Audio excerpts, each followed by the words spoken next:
Eh bien voilà, bonjour les amis, je vous retrouve.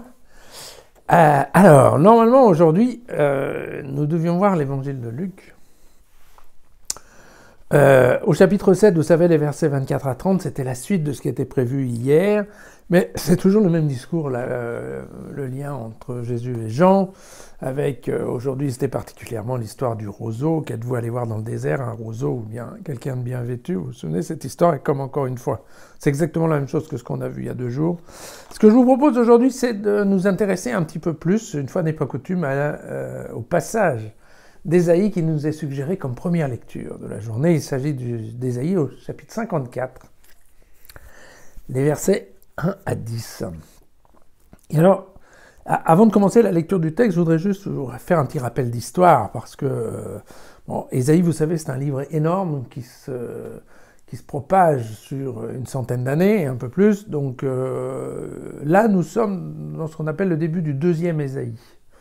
C'est-à-dire aux alentours des années 539, je dirais 539, 540 avant Jésus-Christ. Alors, pour se souvenir comment ça se passe, je vous rappelle qu'à l'époque, en moins 600 et des poussières, la Palestine était divisée entre 2 royaumes, le royaume du Nord, capitale Samarie, un royaume qui s'appelait d'ailleurs à l'époque Israël, et par contre, le royaume du Sud s'appelait Juda, et c'était la capitale Jérusalem, d'accord? Donc les deux s'étaient séparés et ne s'entendaient pas forcément très très bien, entre autres parce qu'il y avait déjà des discussions à l'époque sur les temples et où était l'endroit du temple qui valait la peine, sachant qu'évidemment le Sud tenait pour Jérusalem, alors que les gens du Nord disaient oui, mais il n'y a pas que Jérusalem. Bien. Ce qui se passait, c'est qu'à l'époque, donc en moins 620, le royaume du Nord se fait annexer par l'Assyrie. Capitale Ninive, d'accord. Et donc à l'époque, les Assyriens qui viennent prennent prisonniers un certain nombre de Juifs qu'ils envoient en exil à Ninive. Et les gens du Sud s'en sortent en faisant un deal avec les Assyriens de façon à éviter d'être en fait envahis. Voilà. Mais en moins 597, Nabuchodonosor, qui vient donc de Babylone, envahit également la partie du sud et Jérusalem. Et vous vous souvenez qu'en moins 587, il y aura la première destruction du temple, qui est faite par Nabuchodonosor. Alors ce qui se passe, c'est que nous sommes un peu plus tard, nous sommes aux alentours de moins 540. Et ce qui se passe, c'est qu'en moins 540, on entend déjà parler du roi perse, qui s'appelait Cyrus le Grand, qui est en train de gagner des positions contre Nabuchodonosor, donc le roi de Babylone. Et c'est important, pourquoi? Parce qu'en moins 546, il y aura une bataille dans laquelle Cyrus va battre Crésus, qui était le roi de Lydie, donc lié à la Syrie. Et puis en moins 539, eh bien carrément, Cyrus va entrer dans Babylone. D'accord. Et donc, nous sommes plus ou moins, alors ça se discute, il y a des gens qui ne sont pas d'accord, mais nous sommes plus ou moins à cette époque. Et Ésaïe, qui est à Jérusalem, est en train de parler à son peuple, qui est un peu désespéré, puisque la plupart ont été envoyés en exil, en disant à son peuple, c'est pour ça qu'on appelle d'ailleurs ça la consolation, en disant, vous inquiétez pas, tout va s'arranger parce que Cyrus arrive, il va foutre les Babyloniens dehors, et les gens qui sont exilés à Babylone vont revenir et on va retrouver notre trône et tout ça. Donc voilà le contexte, je dirais, historique du texte que je vous lis maintenant. Pousse des exclamations, toi, stérile qui n'enfantais plus, explose en acclamations et vibre, toi qui ne mettais plus au monde. Car les voici en foule les fils de la désolée, plus nombreux que les fils de l'épousée, dit le Seigneur. Élargis l'espace de la tente, les toiles et les demeures, qu'on les distende, ne ménage rien, allonge tes cordages et tes piquets, fais-les tenir, car à droite et à gauche tu vas déborder, ta descendance héritera des nations qui peupleront les villes désolées. Ne crains pas, car tu n'éprouveras plus de honte, ne te sens plus outragé, car tu n'auras plus à rougir, tu oublieras la honte de ton adolescence, la risée sur ton veuvage, tu ne t'en souviendras plus. Car celui qui t'a faite, c'est ton époux, le Seigneur. Le Tout-Puissant, c'est son nom. Le Saint Israël, c'est celui qui te rachète, il s'appelle le Dieu de toute la terre. Car telle une femme abandonnée et dont l'esprit est accablé, le Seigneur t'a appelé la femme des jeunes années, vraiment serait-elle rejetée, a dit ton Dieu. Un bref instant, je t'avais abandonné, mais sans relâche, avec tendresse, je vais te rassembler. Dans un débordement d'irritation, j'avais caché mon visage un instant, loin de toi, mais avec une amitié sans fin, je te manifeste ma tendresse, dit celui qui te rachète, le Seigneur. C'est pour moi comme les eaux de Noé, à leur sujet j'ai juré, qu'elles ne déferleraient plus, ces eaux de Noé, jusque sur la terre. De même, j'ai juré de ne plus m'irriter contre toi, de ne plus te menacer.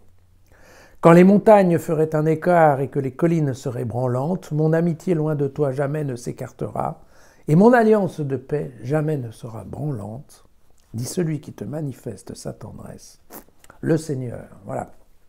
Vous voyez, c'est assez beau, hein, c'est assez poétique comme type de rédaction. Et donc, bien entendu, c'est une ode qui est faite par le Seigneur Dieu à l'intention de Jérusalem.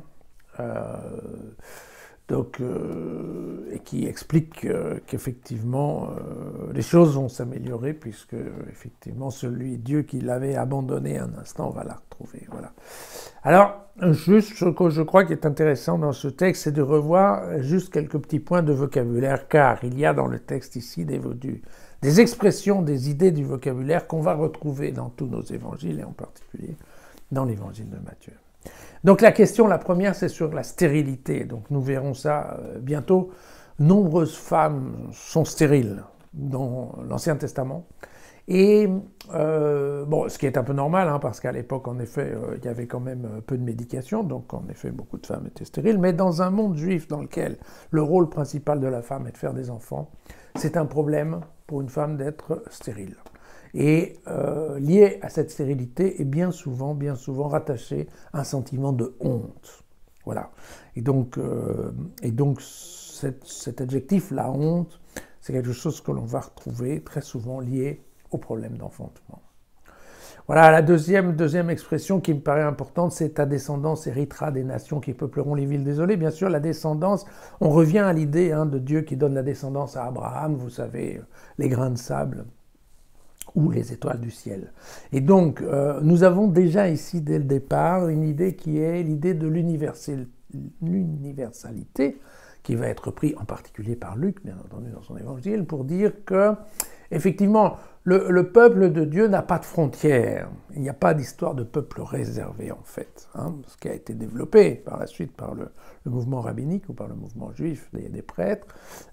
Là, dans cette idée-là, au contraire, il y a une propagation, effectivement, de la famille de Dieu à toutes les nations.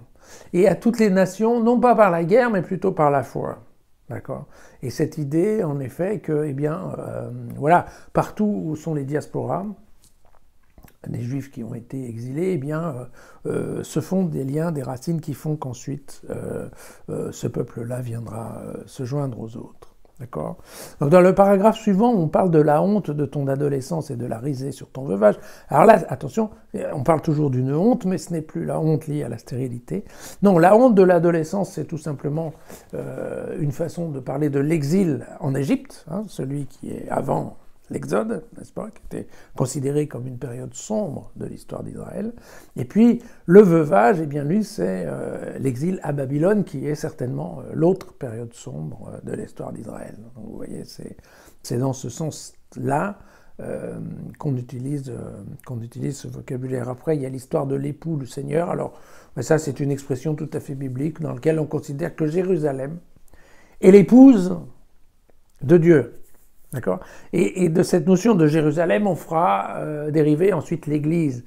Donc, très souvent, on verra que, encore aujourd'hui, dans les textes saints de l'Église catholique, on parle souvent de l'Église épouse du Seigneur. Voilà. Donc, vous voyez, ça remonte à très longtemps. Bien. Après, il y a une notion aussi qui est intéressante. J'ai juré de ne plus m'irriter contre toi et de ne plus menacer. Alors ça, c'est quelque chose qu'on voit dès le départ dans l'histoire de Noé, c'est-à-dire qu'effectivement, quand le déluge est terminé, que l'arche prend sol et que les enfants de Noé sortent, en effet, Dieu est pris de remords et se dit qu'il en a trop fait. Et donc il se dit lui-même, jamais plus je ne ferai une chose comme je viens de faire à l'humanité parce que c'est un mouvement de colère en fait qui ne sert à rien. Voilà. C'est assez intéressant, vous verrez, quand on travaille dans l'Ancien Testament, en effet, on se rend compte qu'il y a tout le phénomène de la création, n'est-ce pas, où Jésus crée en fait voilà, la planète, les animaux, les végétaux et puis l'homme. Et puis après il regarde. Il regarde et il s'aperçoit qu'il y a des choses qui ne marchent pas. Typiquement, l'humanité, il trouve que ça ne marche pas très bien. Parce qu'il trouve que les gens sont violents, qu'ils se disputent sans arrêt. Et donc, très clairement, il se fâche. Et il y aura toujours ces histoires de fâcherie assez graves, parfois, entre le peuple et Dieu. Et quand le peuple n'est pas fidèle à Dieu, alors Dieu se fâche et il envoie des choses méchantes. Voilà. Et après, des fois, il est pris de remords. C'est assez intéressant. Mais en fait, on a l'impression dans l'Ancien Testament que Dieu n'est pas toujours très, très sûr de ce qu'il fait, ce qui parfois est assez aussi rassurant, quelque part, bien entendu. Bien entendu. Et puis alors, l'autre idée qui vient en parallèle à cette histoire d'irritation, c'est en effet l'histoire de l'alliance de la paix, puisqu'on verra donc, vous savez ce terme de nouvelle alliance qu'on utilise à propos de l'Évangile, donc c'est cette question historique, hein, que c'est Dieu qui vient à la rencontre de son peuple pour lui proposer une alliance. L'alliance étant, eh bien, vous suivez mon culte, enfin voilà, vous me rendrez un certain nombre, vous me priez, vous me rendrez un sacrifice, vous n'allez surtout pas rendre des sacrifices à d'autres dieux, parce que je suis un Dieu jaloux, il le dit bien, mais par contre, eh bien, le pendant, je dirais, de ces obligations-là, c'est que moi je vous protégerai, voilà. Et donc c'est cette alliance qui est en permanence. Alors Dieu propose l'alliance, l'homme bien évidemment toujours l'accepte, mais presque toujours ensuite n'est pas fidèle. Et donc on va voir ça des dizaines de fois au cours de l'Ancien Testament. Que, bon, ensuite, et voilà, Dieu et le peuple se disputent, et puis après ils se rabibochent, et puis voilà, et puis Dieu propose une nouvelle alliance, et puis c'est reparti pour un tour, jusqu'à la prochaine fois. Et on peut se dire que, eh bien, malheureusement, ça continue toujours un peu de la même façon. Voilà, ce passage d'Isaïe qui était fait en fait uniquement, hein, je voulais vous en parler parce que voilà, ça fait partie des lectures du jour d'une part, et donc et puis il faut qu'on s'habitue petit à petit à ce que il y ait ces textes anciens qui sont en fait les textes dans lesquels les évangélistes vont chercher des idées, des phrases, des tournures et encore des fois des mots, et donc on retrouve à peu près tout le temps dans les évangiles. Voilà, on se retrouve demain cette fois-ci pour une lecture d'évangile.